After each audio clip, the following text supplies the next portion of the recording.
ചട്ടമ്പി വീണ ചട്ടിയില കഞ്ഞി, പിന്നെ തെണ്ടി കഞ്ഞി കുടിക്കണം. ഈ കാട്ടാപ്പിള്ളക്കാർക്ക് വേണ്ടി ജീവിതവും തൊലച്ച് ഈ കസേര കയറിയവനാ വാസു. എന്നിട്ട് തിരിഞ്ഞു നോക്കിയില്ല ഇവന്മാര്. ചുമ്മാതല്ല കുറുപ്പച്ചൻ വണ്ടിയും മറിഞ്ഞ് മൂക്കിലകത്ത് പഞ്ഞി വെച്ച് കിടന്നത്. ചെയ്തു കൂട്ടിയ മഹാപാപങ്ങളുടെ ഫലമാ ഇപ്പൊ മകനൊരുത്തരുണ്ടല്ലോ, വിഷപ്പാമ്പിന്റെ ജന്മം, കാട്ടാപ്പിള്ളി നാഗേന്ദ്രൻ. ചിട്ടിക്കമ്പിന് മുതലാളി.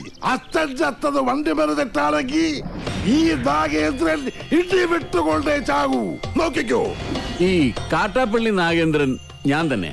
ആ ചാകാൻ പോകുന്ന കിളവൻ എന്ത് വേണമെങ്കിലും പറഞ്ഞോട്ടെ, ഞാൻ അതൊന്നും കാര്യമാക്കുന്നില്ല. ഈ മല്ലഞ്ചരക്കാർക്ക് എന്ത് തകർച്ച വന്നാലും അതിന്റെ ക്രെഡിറ്റ് മുഴുവൻ നാട്ടുകാർ കൊണ്ടുപോയിടുന്നത് ഈ നാഗേന്ദ്രന്റെ അക്കൗണ്ടിലാ. പിന്നെ ഈ മല്ലഞ്ചരക്കാരുമായിട്ടുള്ള കേസും വഴക്കും അത് ഞങ്ങളുടെ കാരണവന്മാരായിട്ട് തുടങ്ങിയതാ. അതിന്റെ മത്സരവും വാശിയും ഒക്കെ ഞങ്ങൾ തമ്മിൽ ഉണ്ടായിട്ടുണ്ട്, അത് സത്യമാണ്. അല്ലാതെ ഈ ചന്ദ്രമോഹൻ ഉണ്ണിത്താനെ തകർക്കാൻ ഞാനൊന്നും ചെയ്തിട്ടില്ല. അയാളുടെ ബംഗ്ലാവും തോട്ടമൊക്കെ വിൽക്കുന്നതിന് ഞാൻ എന്തിനാ എതിരെ നിൽക്കുന്നത്? എന്നെ കുറിച്ചുള്ള വെറും ആരോപണങ്ങളാന്നേ. എന്താടാ? മല്ലഞ്ചരക്കാരുടെ ബംഗ്ലാവ് പുറനാട്ടുകാരോ വന്ന് കണ്ടിട്ട് പോയി. എന്നിട്ട് നീയൊക്കെ വെറുതെ കൊല്ലണമെന്ന് പറഞ്ഞിട്ടില്ല ഞാൻ.